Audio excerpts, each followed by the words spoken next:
Cartas de María, 27ª carta. Chupacabras.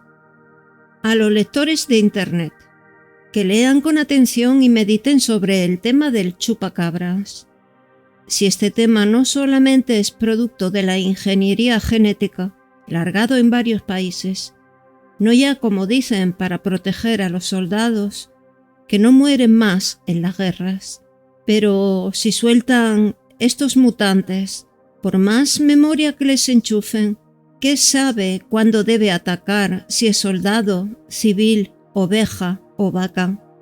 Es para pensar si no es para exterminar etnias, terminar guerras, países y apoderarse del mundo. ¿Quién lo sabe? Con fe y humildad, María. En Chile lo relacionan con experimentos genéticos de la NASA.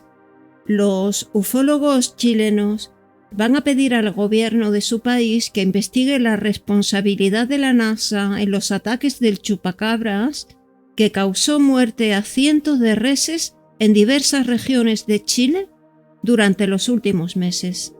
En una conferencia de prensa, anunciaron su convencimiento de que la Agencia Espacial Norteamericana estaba detrás de ciertos experimentos genéticos que dieron lugar a la aparición del chupacabras.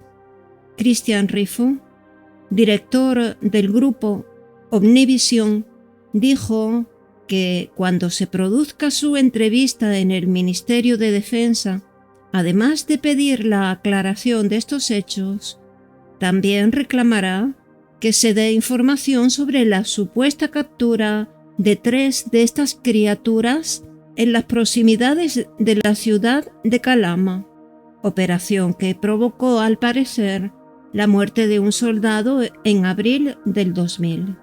Según diversas informaciones, esos chupacabras, un macho, una hembra y una cría, habrían sido transportados en un helicóptero de la NASA con destino desconocido.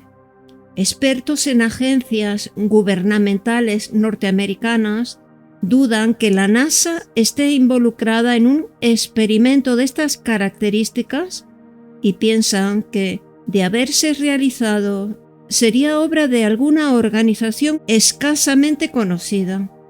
Los testigos de avistamiento del chupacabras chileno lo describen de la siguiente manera: una especie de mono o mandril, de rasgos humanoides y grandes ojos, que se mueve de forma zigzagueante. Genoma humano. Me piden que escriba esto. Para mí es chino. Cada cual sabrá para quién esté dirigido o quién es. Yo cumplo lo solicitado. Con fe y humildad, María. Suponiendo los pasos dimensionales o pliegues topológicos como sucesión de espacios similares, se tiene una especie de escalera, cuyos escalones son vastos mundos en sí mismos, cuya realidad actual afirma como argumento futuro o pasado todo escalón anterior o posterior, estableciendo conjuntos de leyes, fenómenos, hechos históricos, etc., que definen al escalón actual como la realidad.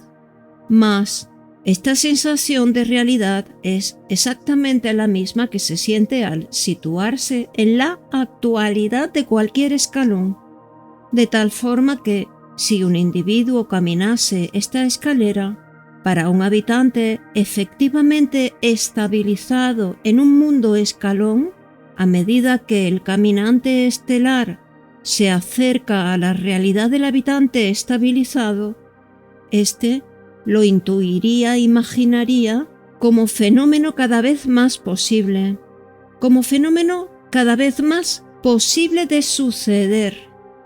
En el preciso momento de que el caminante atraviesa su mundo, dejaría de ser fenómeno para ser un hecho actual y un instante más tarde desaparecer de la vista del observador para convertirse nuevamente en un fenómeno de la imaginación, quizá un pensamiento.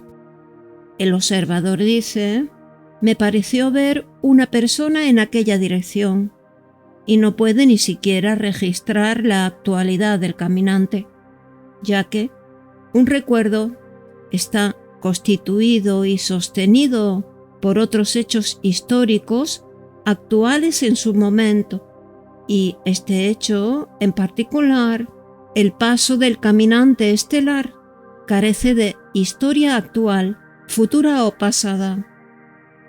Muy distinto es el caso del caminante estelar, ya que la actualidad de éste abarca los extremos de dicho camino que expresan un único significado, más allá del significado particular de cada uno de los mundos escalón transitados.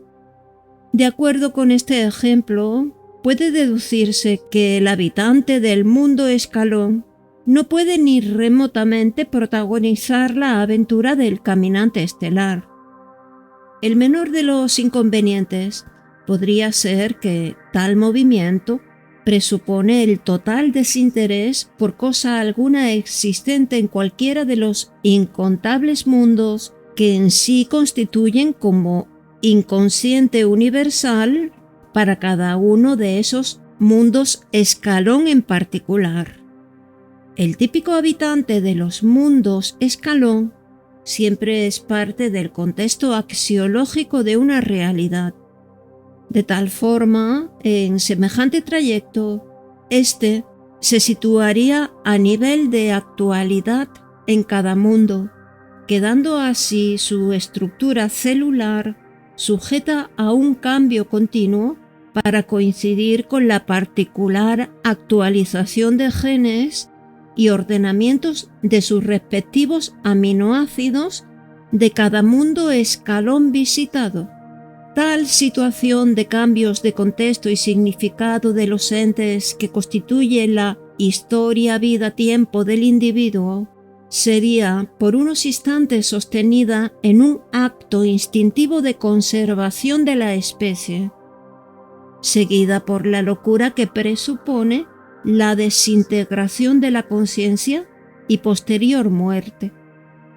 Por un momento, seguramente en su último instante de cordura, vería fluctuar la realidad, el terrible secreto de Maya, la ilusión del mundo creado, como argumento superestructural o mundo escalón, impresiona el caos universal, particularizando las formas de todas las cosas en cada mundo existente, como puede verse absolutamente relacionadas entre sí, ya que son producto de una misma y única existencia inicial que da forma, entre otras incontables consecuencias, a los códigos genéticos o particulares actualizaciones del ADN correspondientes a los entes de cada mundo escalón según su particular orden natural.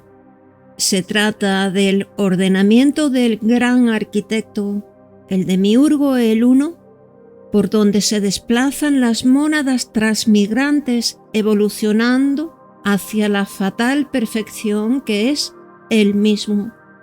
Puede comprenderse que los planes de crecimiento celulares de cualquier organismo obedecen la estricta secuencia indicada por las particulares matrices formativas que expresan las formas que definen un determinado mundo escalón. Si en alguna oportunidad tal secuencia no coincide con la indicada para una determinada forma, por ejemplo, el hígado de un organismo, seguramente se trata de una intersección de campos que producirá células extrañas al hígado actual, células que obedecen a un plan de crecimiento diferente, equivocado si se quiere, ya que no corresponde al nivel de actualidad del mundo escalón de que se trate, constituyendo la enfermedad que, comúnmente, se denomina cáncer. La manipulación de la actualización de códigos genéticos alterados conduce sencillamente a la desestabilización de la realidad o a la estabilidad de una nueva realidad. Depende de cómo se mire. Definitivamente, la manifestación del genoma humano no es reciente ni mucho menos en el contexto de la guerra esencial, en la que se lucha por la liberación del espíritu cautivo. Se trató y se trata de una práctica corriente, la manipulación de los genes, en especial de la especie humana.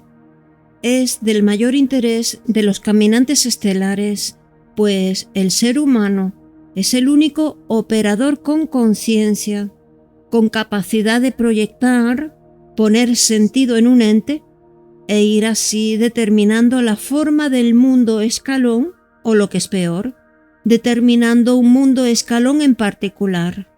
El organismo humanoide modificado resulta ser así un elemento estabilizante o ancla con que se puede manipular la línea histórica de una civilización determinada.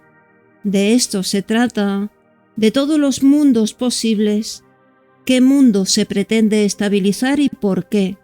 Claro está, la inspiración de esta clase de práctica proviene de los siddhas traidores y los maestros de la gran fraternidad blanca de Chanchambala.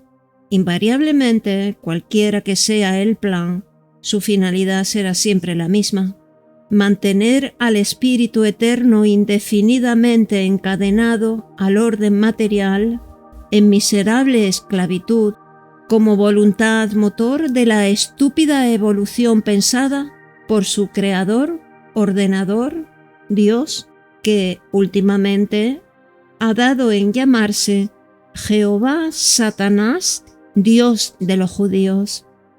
En el caso de la variedad de seres que pueden verse en contacto con los habitantes de Chanchambala, los Jiwa Anakin o los enanos de piel terrosa Shading, cuyas actualidades participan activamente en la existencia de la mayor obra de ingeniería extraterrestre jamás pensada, denominada Llave Kala Chakra, que sostiene esta Jerusalén celeste, allí, entre la tierra y el sol, la que a veces han visto algunos santos, entre comillas, flotando en el aire.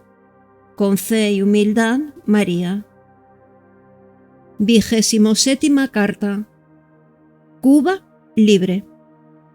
Como podrán comprobar, leer, dilucidar, se pueden sacar conclusiones, llegar a una comprobación total, que ese cuento de las mamás y abuelitas ya no corre, que los chicos querían un país más justo para todos. Al poner como ejemplo al cubano, su gobierno y su forma de gobernar, está todo dicho. Es lo que querían los chicos. Ya no quedan excusas en que ampararse y escudarse en cuanto a los derechos humanos. ¿Qué pasa en cuanto al asesino número 1 que el 18 de marzo último habrían querido huir de Cuba? Fueron asesinados sin juicio, a puertas cerradas, y 80 disidentes y opositores fueron procesados sin el más mínimo derecho a la libre defensa. Ese es el país más justo que querían los chicos, y quieren aún por lo visto, y eso que lo aplauden en la Facultad de Derecho y las universidades. ¿Cuándo? La revolución. Bueno, cuando Cuba era para un montón de depravados inmorales poco menos que un gran prostíbulo, donde iban por mar y tierra a satisfacer sus más bajos instintos. Entonces sí, sin juicio, sin paredón, pero para los que sostenían esa Cuba, no para los que incluso participaron en la revolución y, cuando se dieron cuenta de las intenciones del cubano, intentaron oponerse al régimen brutal, y mucho menos hoy en día, que no hay revolución alguna, sino una gran dictadura. Pobre Argentina, con los abogados, maestros y todos los profesionales que profesan esa ideología, al igual que los comunistas, tienen un verso que le hacen a los estudiantes que tanto Cuba como Rusia son el paraíso terrenal. Y si es una maravilla y allí está la paz que tanto pregonan, ¿por qué no se van ellos, los pregoneros? Ya que hablar y discursiar desde la Argentina con la pancita llena y calentitos es fácil. ¿Por qué no se van allá? Cuando empezó la guerrilla no había desnutridos, ni hambre, ni perseguidos. A ustedes los usaron para desestabilizar la Argentina y reventar el ejército, porque los demás países vivían enfermos de la riqueza de Argentina, principalmente los españoles, envenenados de Franco que vinieron a exiliarse, y ustedes se fueron a ampararse con el izquierdista Felipillo que subió después de Franco. Son los dos países que más nos envidian y viven enfermos, Cuba y España. De allí que son los que, en vez de venir a robar como en otras épocas, ahora vienen a privatizar lo que no se pueden llevar como antaño. Y Cuba, al igual que España, son los que bancan la subversión. Las mamás, las abuelitas, derivados y afines, los bancan para incitarlos a la subversión, a la guerrilla. Ustedes los aplauden y les piden, les den cátedra. Son unos inmorales. ¿Por qué permiten que un asesino y descastado venga a dar cátedra en vez de ser repudiado? Para que vean que eso de pedir que intervengan los derechos humanos es solamente para que vengan a inmiscuirse en el país. ¿Por qué no piden que vayan a Cuba para hacer algo por esa pobre gente? Y no que están envidiándole el asesino que tienen hace 40 años, porque no piden lo que juzguen en España, rastreros. Y si no se quieren ir a España o Cuba, váyanse a poner las nalgas y los testículos en las estepas de Rusia. Es fácil hablar desde aquí, porque no se fueron a exiliar a Rusia. ¿Hace frío? Lo que pasa es que ustedes se quejan de llenos, ya que aquí siempre hubo abundancia, que tenían la gracia, la suerte, que podían estudiar, y lo que menos quieren es estudiar. Utilizaron las universidades como ahora lo están haciendo de comité político.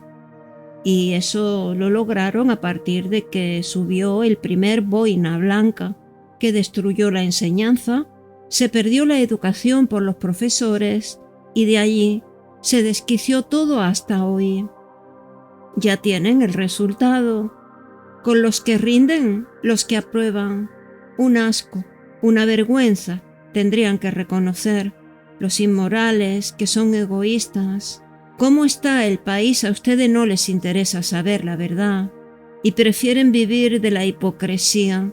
Si no, se preocuparían de averiguar, pero de buena fuente, que el Che alcanzó a irse antes que lo boleteara el cubano, ya que el Che no estaba de acuerdo con los asesinatos en masas que hacía, y de allí surgió la discrepancia entre ellos. El Che, al no estar de acuerdo, ya que no era la propuesta, y al no estar de su lado, y dijo: «Yo me voy». Pobrecito el Che. Hasta el último momento creía en su palabra. De allí que, cuando estaba en Bolivia, que fue un emisario y le dijo al Che que si se despojaba de las armas, se entregaba sin resistencia, en poco tiempo salía libre, y así lo hizo el Che, y por crédulo lo boletearon, y ese hipócrita viene a cambiar los hechos. No sean necios, muevan las piernas de plomo y averigüen la verdad, que los mismos compañeros lo boletearon, hasta el último momento creyó en su palabra. Lo enganchó al Che diciéndole que no quería gobernar, solo liberar a su pueblo. Para que se desayunen, tienen una verborragia. Sí, hasta al Che lo engañó, y a todos los que lo siguieron y creyeron en él. Averigüen cuánto hace que se levantó el monumento que le hizo. Fue recién cuando lo comenzaron a aclamar ustedes y, al irse a exiliar a otros países, comenzaron a idolatrarlo. Si todos los cubanos que están exiliados en Estados Unidos es gente que miente para desprestigiar al cubano, o sea, a su presidente, y ustedes lo aceptan como tal, entonces estamos en que los argentinos que se exilian a otros países fue para desprestigiar nuestras fuerzas armadas y de allí poder meter la Gestapo de Derechos Humanos.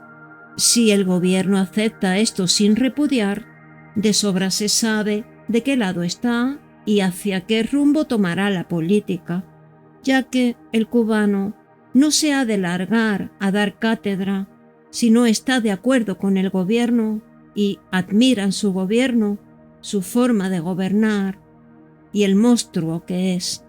Si tiene carisma labial que hasta el Che lo engrupió. Ustedes están subyugados y no ven el velo de la infamia que los cubre. Que hablen los que conspiraron contra él y la revolución, que el cubano no quería el poder, solo liberar a su pueblote, la opresión. Para eso lo arrastró al Che. Después de esta escena siniestra y la bajeza que tuvieron todos sus participantes, y comprobar que esta es la patria que quieren los chicos, más justa para todos, ya no tienen ningún tipo de justificativo, y las mamitas y abuelitas tendrían que sacarse las caretitas de almas dolientes y reconocer que las bancaron y bancan para sembrar el caos en Argentina, y el presidente es uno de ellos y los apoya. Está en su derecho, de allí que quiere terminar de destruir el ejército, cuando que junto a ese infame, corrupto y asesino son bebés de pecho, por lo cual ya tendrían que poner fin, que Cuba es un aborto de España, que masacró todas nuestras etnias, siempre vinieron a robar y ahora, como no se pueden llevar las empresas, las privatizan. Viven enfermos de nuestra riqueza, igual que Brasil, que se llevó todos los cueros y nos enchufó los calzados de plástico, y como España, todos los demás países no tienen la culpa de los hijos que paren. Y si les gusta tanto Cuba, ¿por qué no se van? Igual a Rusia o España, o no enchantren la Argentina. Si queda alguna duda, les aconsejaría un lavaje de lavandina. Es bueno para limpiar las neuronas. Destapa los oídos y aclara la vista obnubilada.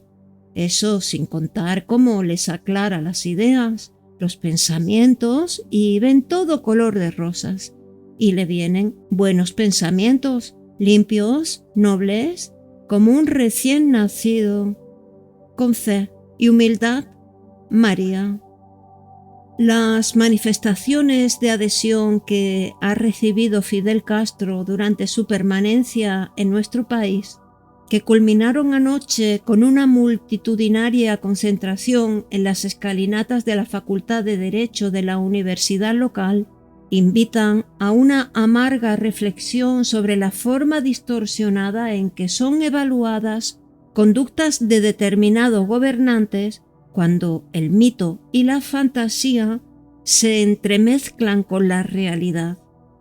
La ovación que se le tributó al autócrata cubano en el recinto del Congreso Nacional durante el acto de juramento y la toma de posesión del presidente Néstor Kirchner y la invitación que se formuló para que dictara una clase en el aula magna de la mencionada Casa de Altos Estudios, iniciativa esta última que derivó finalmente en un acto en las escaleras de acceso a la facultad, confirman la vigencia de un liderazgo difícil de explicar si se tiene en cuenta que se trata de un dictador sombrío que gobierna su país desde hace 44 años y que no duda en fusilar y encarcelar a sus opositores sin el menor escrúpulo. Llama la atención que los mismos sectores que valoran la democracia como sistema político y exaltan el ideal de la libertad, así como el respeto irrestricto de los derechos humanos, proclamen su admiración por un hombre público que, durante más de 4 décadas, ha gobernado a su país por el puro imperio de la fuerza, sin preocuparse jamás por consultar la voluntad del pueblo en comicios libres y sin rendir cuentas a ningún tribunal de sus crueles y sanguinarios excesos. Que nuestros legisladores nacionales, elegidos por el voto popular, lo hayan aplaudido calurosamente y que las autoridades de la nación y de la ciudad de Buenos Aires le haya dispensado el mismo trato que se otorga a otros gobernantes de auténtico cuño republicano, constituye una verdadera afrenta a las instituciones democráticas. Que una multitud estudiantil se haya congregado a su alrededor y lo haya ovacionado pone en evidencia las profundas contradicciones internas en que incurren algunos sectores de la sociedad cuando están condicionados por el virus del extremismo ideológico. Hay una incoherencia visible en la base de esos comportamientos. Se denuncian las violaciones a los derechos humanos cuando provienen de un costado del espectro ideológico o político. En cambio, se silencian o se disimulan cuando la agresión es perpetrada desde el extremo opuesto. En abril de este año, el gobierno de La Habana aplicó la pena de muerte en juicios celebrados a puerta cerrada a disidentes políticos que, el 18 de marzo último, habían intentado huir de Cuba en una embarcación. En estos mismos días, impuso severas penas en prisión a unos 80 opositores, que fueron procesados sin el más mínimo respeto por el derecho de la libre defensa en juicio, como en los tiempos más salvajes de la era estalinista. Las condenas oscilaron entre los 14 y los 27 años de cárcel. Como en tantas otras oportunidades, el dictador cubano desconoció principios que están consagrados en todas las cartas de derechos humanos. Entre los condenados se contaron 24 periodistas, dato que no puede sorprender a nadie, pues si algo caracteriza al régimen castrista es su absoluto menosprecio por la libertad de expresión. Desde su llegada al poder en 1959, Castro ha perseguido de manera implacable a la prensa libre. La Cuba de Fidel ha sido y es una suerte de gran cárcel en la que no está permitido disentir con el gobierno y mucho menos expresar públicamente esa disidencia. A pesar de esos hechos patéticos e incontrastables, la figura del ya veterano dictador sigue presentando para muchos un perfil de un líder, lo cual determina que algunos sectores lo envuelvan en una aureola legendaria y hasta le perdonen inexplicablemente su condición de feroz e implacable dictador. Los reduccionismos ideológicos producen con frecuencia ese perverso resultado. La leyenda puede más que la realidad y se prefiere idealizar a un personaje sin percibir sus rasgos trágicos o macabros.